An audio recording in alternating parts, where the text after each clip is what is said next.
agenda khusus ya Bapak Ibu yang akan saya sampaikan.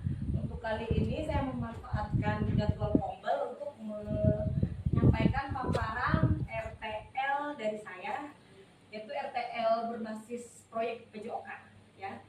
Jadi ini rencananya proyek RTL ini nanti akan saya integrasikan ke rencana P5 sekolah kita, atau proyek profil pelajar Pancasila. Di mana di situ di proyek P5 ada yang namanya tema kearifan lokal. Tema kearifan lokal ini akan saya integrasikan ke RTL berbasis proyek PJOK dengan permainan tradisional. Ya, oke. Nah, ini berkaitan dengan untuk memenuhi tugas saya juga sebagai peserta PKG PJOK atau pendidikan kompetensi guru yang saya ikuti 3 bulan ini. Saya di kelas 3 di gelombang 2 untuk Kalimantan Tengah. Jadi berbagai macam tugas dan tagihan termasuk membuat rencana tindak lanjut ini yang nanti akan dilaksanakan di sekolah. Oke, next Pak. Adapun untuk RTL ini adalah judulnya permainan egrang dan engklek di SMP 4 kelas 8. Jadi karena saya melihat, mengobservasi ada aset, kan masing-masing karakteristik, masing-masing aset yang ada di sekolah, kemudian memperhatikan voice, choice, dan ownership dari siswa. Jadi saya mengambil satu proyek yang akan diintegrasikan dengan P5, yaitu mengambil kegiatan permainan tradisional, enggrang, dan jadi Bapak Ibu pasti sudah tahu kan, sudah pernah bahkan ya memainkannya. Engklek itu kita bikin peta-petaan di tanah atau di lantai ya, di lapangan ini digaris pakai intingan. Ya, betul sekali. Ini bahasanya. Bahasanya ya. Nah, oke, terima kasih masukannya. Saya paparkan dulu, nanti kalau ada masukan dari Bapak Ibu bisa ya. Kalau intingan ya bahasa kita. Intingan malah lebih dipahami. Itu nanti rencananya karena saya melihat suara anak-anak banyak itu suka main ini. Saya observasi. Itu namanya suara dari mereka choice, kemudian voice, kemudian pilihan mereka juga dari permainan tradisional. Mereka cenderung yang saya perhatikan yang enggang ini, kemudian ada satu yang daku ya namanya. Cuman kalau daku kan posisinya cuma menggerak tangan aja, sementara kalau saya kan untuk memancing kegiatan mereka bergerak seperti itu, apa yang mereka suka, mereka dapat. Oke, next. Latar belakang dari rencana tindak lanjut ini karena permainan tradisional Indonesia itu kaya akan nilai-nilai luhur dan bermanfaat bagi tumbuh kembang anak. Namun seiring perkembangan zaman, permainan tradisional makin jarang dimainkan oleh anak-anak. Program ini bertujuan untuk menghidupkan kembali permainan tradisional dan mengadaptasikannya menjadi aktivitas olahraga yang menyenangkan dan bermanfaat. Karena kan seperti yang kita ketahui, seiring perkembangan zaman, anak-anak itu cenderung lebih suka main gadget aja kan. Tinggal duduk baring buka gadget online seperti itu, tapi itu memicu mereka mager, kemudian banyak menghabiskan kuota. Iya, mohon maaf kalau yang mager malas gerak ya, asik sih tapi mager. Dan dua hal yang negatif yang saya lihat dari kecanduan bermain cuman gadget atau game online itu apa? Yang saya lihat itu yang negatif dapatnya mereka kecanduan itu ada pengaruh psikolog ya. Ada anak yang sampai lupa waktu belajar, lupa waktu makan, istirahat, sampai begadang karena kemudian di permainan yang mereka sering game online itu mereka tuh mengeluarkan kata-kata yang mohon maaf ya, yang mana nggak pantas. Apakah yang seperti saya kurang paham juga. Yang apa sebenarnya itu nggak boleh kan? Karena kalau kita permainan biasa kan kita tidak tahu dan itu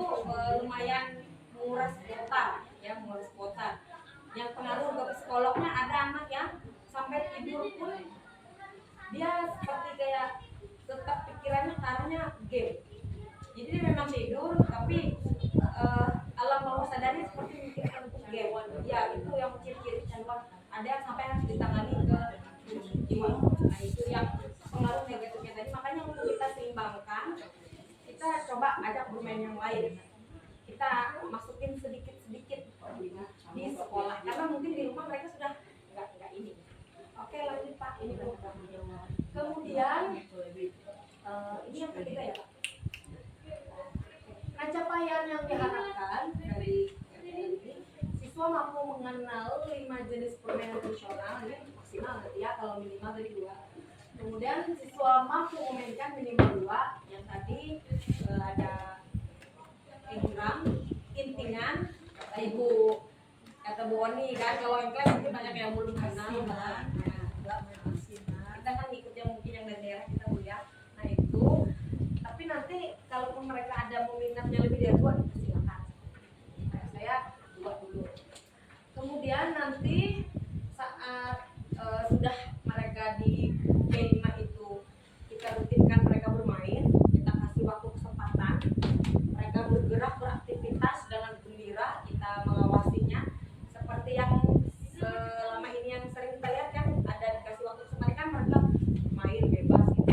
Nanti ada namanya SEM, mungkin di akhir semester. SEM itu sport education model atau model pengajaran olahraga, yang mana keterampilannya selama ini mereka asah, nanti lewat permainan tadi itu kita bikin kompetisinya, mungkin di akhir semester atau saat di kelas meeting. Jadi nggak cuma mereka bermain, tapi kita buat kompetisinya dan kita siapkan mungkin reward itu memicu mereka untuk rasa kompetisinya di situ. Kemudian yang ketiga, siswa dapat menunjukkan sikap sportivitas yang tinggi dan menghargai perbedaan pendapat teman. Itu capaian yang diharapkan dari kami. Next Pak. Nah, ini tujuan programnya Bapak Ibu. Yang pertama untuk melestarikan permainan tradisional Indonesia yang menanamkan cinta terhadap budaya. Kemudian meningkatkan aktivitas fisik dan kesehatan siswa lewat kegiatan bergerak tadi, kegiatan bergerak, dan mengembangkan keterampilan sosial seperti ada kerjasama, komunikasi, dan sportivitas, dan memperkuat rasa kebersamaan dan kekompakan. Langkah-langkah yang diharapkan di kegiatan FTL ini, pertama siswa dapat menyebutkan nama, aturan, dan cara bermain permainan tradisional. Jadi yang pertama ini langkahnya yang pertama saya lakukan adalah saya mengadakan wawancara dulu. Voice tadi dari anak-anak, coba kalian sebutkan apa nama permainan tradisional yang ada di daerah kita. Kemudian setelah mereka tahu namanya, aturannya bagaimana, dan cara bermainnya bagaimana, itu dari sendiri. Kemudian yang kedua, siswa dapat mengikuti aturan permainan dan bekerja sama dengan teman-teman dalam waktu bermain. Kemudian yang ketiga, saat permainan itu dilaksanakan atau nanti ditandingkan kompetisinya, tentu ada menang dan siswa yang menang bisa menerima kemenangannya tentu dengan sportif, dan yang kalah juga dengan lapang dada untuk menghargai kemenangan teman-teman. Jadi kita mengajarkan sportivitas lewat entah itu kita mengajarkan lewat permainan atau kompetisi dan dan hasil yang diharapkan dari kegiatan ini tadi nantinya dapat mengadakan lomba presentasi tentang permainan tradisional. Itu dapat berupa foto kalau ada sudah nanti kegiatannya dari kegiatan yang masih di sekolah. Kalau belum ada, nanti mungkin mereka browsing di internet, mereka tahu namanya, mereka cari di internet, nanti bisa download. Ini loh untuk presentasi atau poster, dibikin posternya, dan video mereka download di yang kalau ada di YouTube mereka download, kemudian mereka yang menjelaskan tentang permainan tradisional itu, dan itu nanti kalau masuk di Elina akan jadi kita nggak terlalu repot sibuk mencari proyek lain, proyek ini aja kita buat Elina kan. Jadi yang pertama, kemudian hasil yang kedua, mengadakan kegiatan pelatihan permainan tradisional, membuat turnamen mini permainan tradisional. Jadi yang untuk teman-temannya yang belum tahu, itu kegiatan ini juga ada struktur program dan mitra khusus belajar. Struktur program dan mitra pembelnya itu yang pertama ada komponen utama program, ada 2 tahapan pelaksanaan program, ada 3 penjadwalan kegiatan untuk kelas 7 dan 8, 9. Kalau siswanya banyak terpaksa kita jadwal sampai yang duluan, sampai yang belakangan. Ada alur kerja dan tanggung jawabnya, siapa nanti yang bertanggung jawab memantau, yang menyiapkan peralatannya nanti akan mengatur. Kemudian ada sumber daya dan dukungan.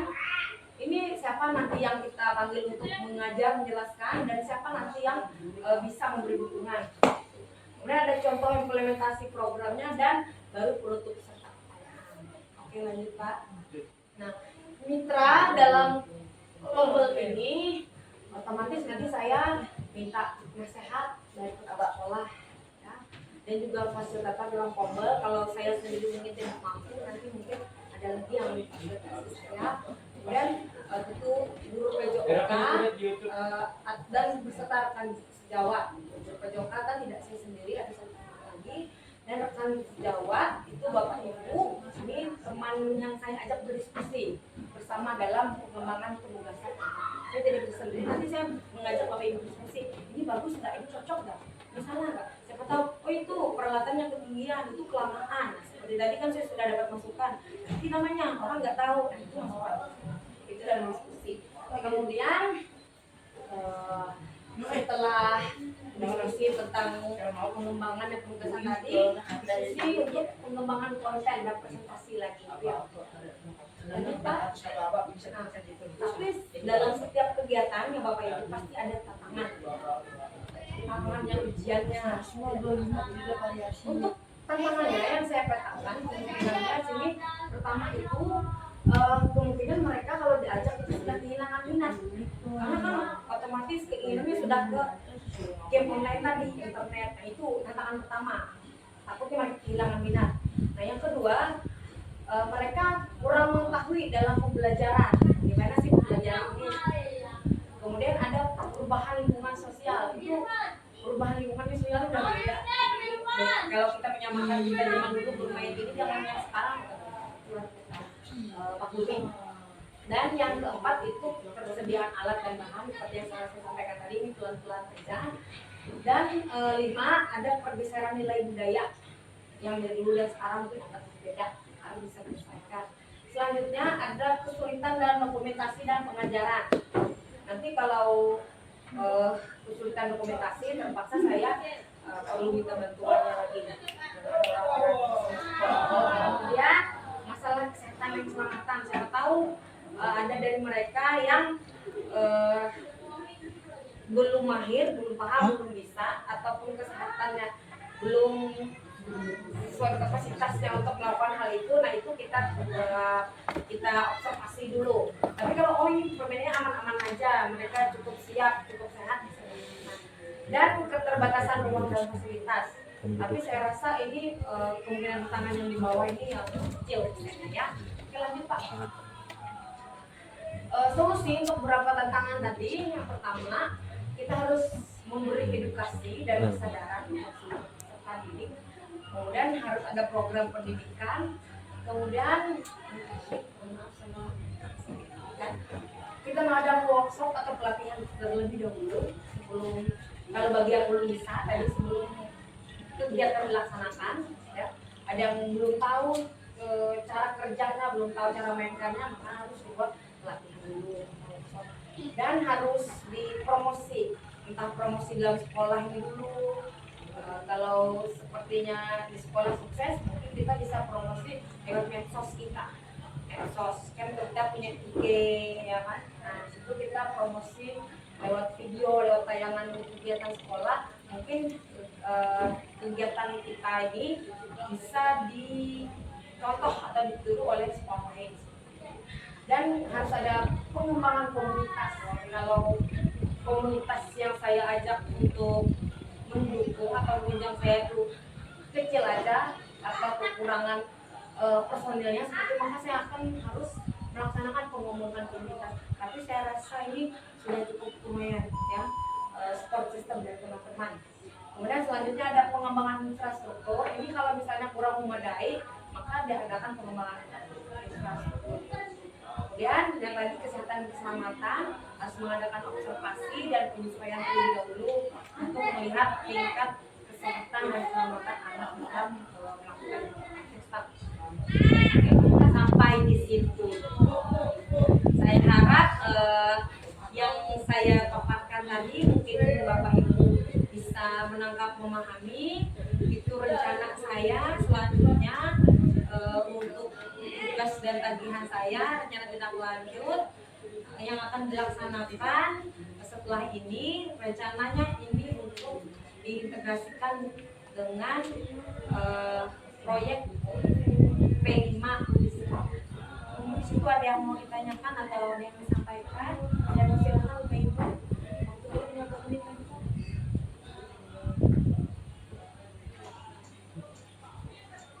Kurang 5 menit lagi. Silakan. Mungkin silakan dari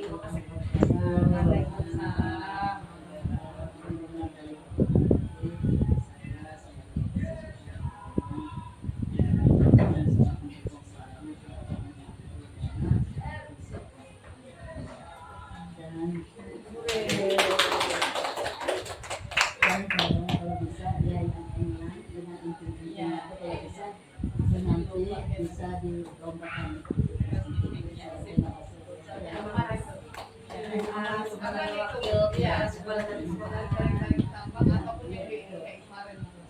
Silakan kalau masih ada lagi Bapak Ibu masukan saya. Ya, terima kasih atas waktu yang diberikan. Waalaikumsalam. Itu nanti akan diajarkan dulu. Kan ada yang baru tahu kan turun mengenal. Teman yang sudah tahu sudah bisa memainkannya lebih dulu tadi. Itu bisa kita buat pelatihannya dengan memanfaatkan, memberdayakan mereka yang sudah bisa tadi melatih yang belum bisa. Itu artinya itu saya. Kemudian nanti baru yang kita sudah banyak yang bisa kita buat turnamen mini aja di sekolah. Dan yang ketiga, setelah yang dilaksanakan, hasil yang ingin diharapkan itu mengadakan diskusi tentang nilai-nilai yang terkandung dalam perbedaan tradisional tadi, kemudian memberikan penghargaan kepada siswa yang menunjukkan sportivitas dalam permainan. Itu tadi ya, kalau ada rewardnya kita siapkan, makanya kita rencanakan dulu. Kalau memang didukung dari kesiswaan, semoga mungkin ada anggarannya, boleh kita siapkan rewardnya. Tapi saya berjanji biasa kalau RTL ini bisa terlaksana dan ditindaklanjuti, otomatis sponsor dari saya sendiri juga siap ya, yang penting terlaksana. Itu yang hasil dari yang ingin diharapkan. Lanjut Pak. Kemudian pada RTL ini ada kapasitas yang dimiliki kelas atau sekolah. Kapasitas itu aset yang dimiliki kelas atau sekolah. Di sini otomatis saya kan tidak bisa bergerak sendiri. Seperti ini untuk menyampaikan paparan saya harus melibatkan Bapak Ibu. Saya memerlukan support Bapak Ibu, saya tidak bisa bergerak sendiri. Bapak Ibu ya harus dukungan. Kita petakan dulu aset apa yang dimiliki sekolah. Yang pertama ada aset manusia. Otomatis kalau aset manusia itu ada pimpinan, kepala sekolah, guru dan siswa yang nanti akan diterapkan dalam kolaborasi. Kemudian ada aset fisik. Sekolah kita punya halaman sekolah yang bisa digunakan, halaman sekolah yang pakainya tentunya, bukan yang pasir dan tanah. Kemudian dan juga sudah ada peralatan yang mendukung itu, yang jadi pertimbangan saya memilih ini tadi. Oh ternyata anak-anak sudah ada yang punya egrang nih, ada yang sudah bisa main egrang, sepertinya seru. Ini kalau kurang nanti mungkin sedikit akan dilengkapi. Kan aset finansialnya dan ada untuk kalau udah berbicara tentang udah masuk program sekolah, kan belum masuk program sekolah, baru rencana. Nanti kalau disampaikan kepada pas sekolah, oh ini bisa untuk P5, tapi Bu perlu peralatan, mau perlu barang, oh nanti akan disupport sekolah. Nanti pasti nanti pas sekolah kita mengeluarkan dari bos atau dari bantuan komite atau dari kesempatan, nggak tahu dari manapun. Kalau memang ada dikasih support pasti ada diberikan itu. Dan kemudian aset politik, dukungan dari kepala sekolah tadi dan aset sekolah. Jadi ini aset politik yang saya bisa dapatkan ya dari Bapak Ibu. Nah, kemudian ada juga aset sosial.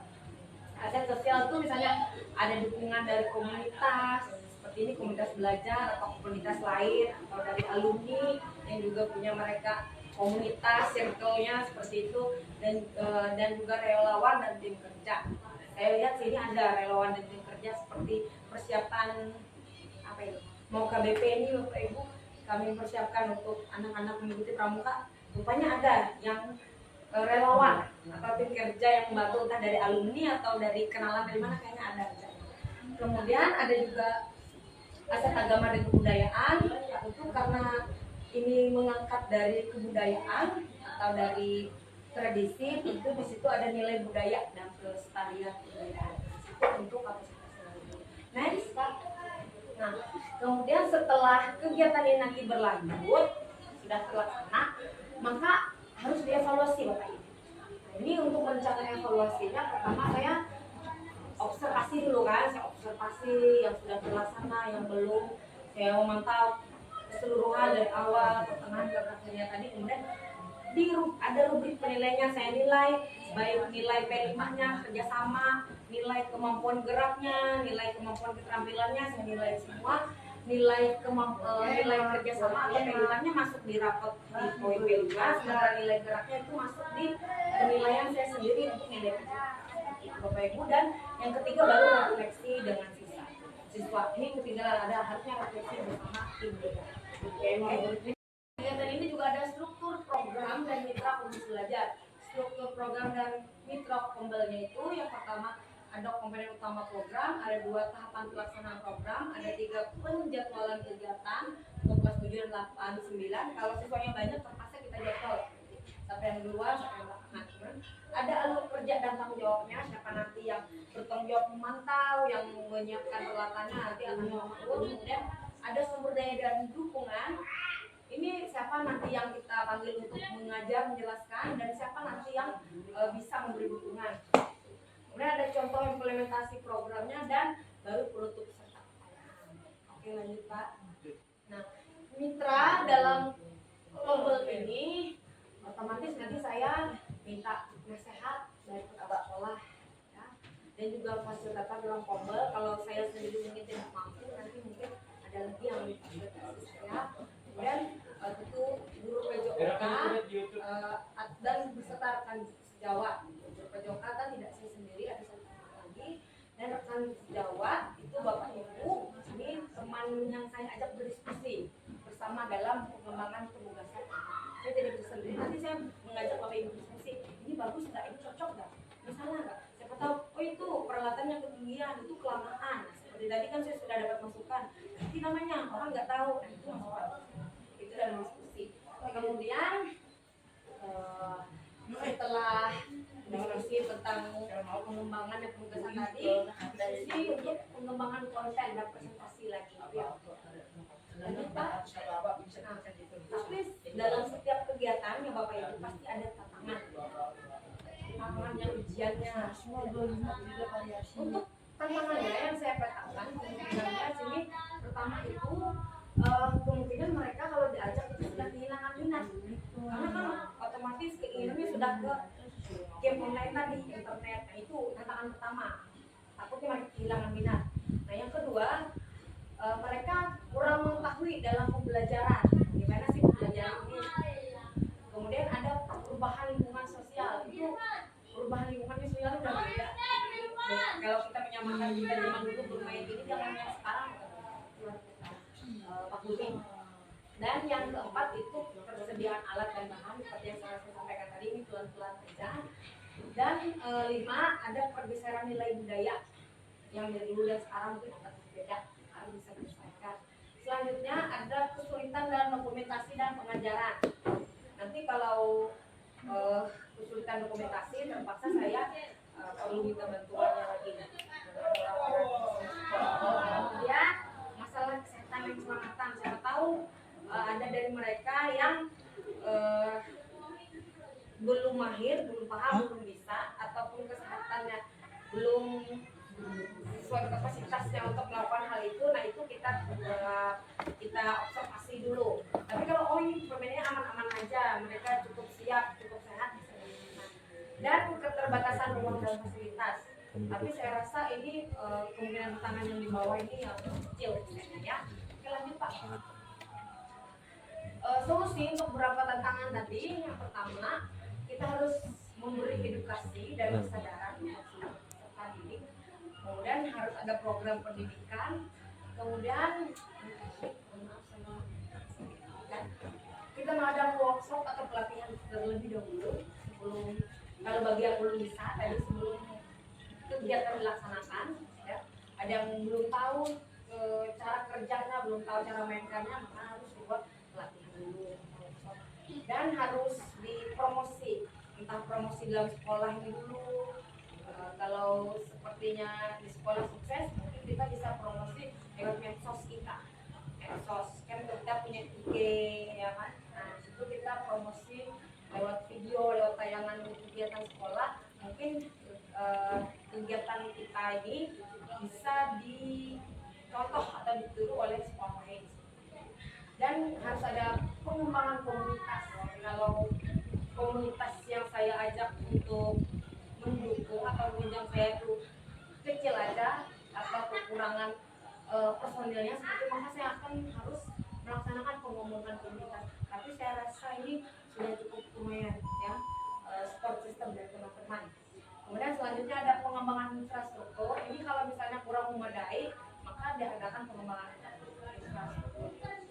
Kemudian yang tadi kesehatan dan keselamatan, harus mengadakan observasi dan penyesuaian terlebih dahulu untuk melihat tingkat kesehatan dan keselamatan anak dalam melakukan staf. Sampai di situ. Saya harap yang saya paparkan tadi mungkin Bapak Ibu bisa menangkap, memahami. Itu rencana saya selanjutnya untuk tugas dan tagihan saya, rencana tindak lanjut yang akan dilaksanakan setelah ini. Rencananya ini untuk diintegrasikan dengan proyek P5. Di situ ada yang mau ditanyakan atau ada yang disampaikan? Ada yang silakan Pak Ibu.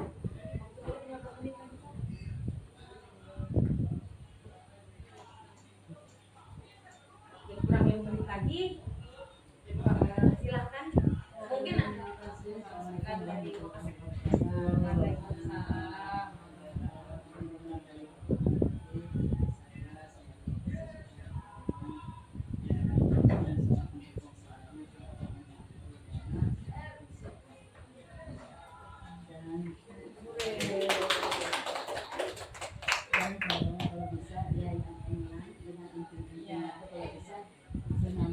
bisa dilombakan.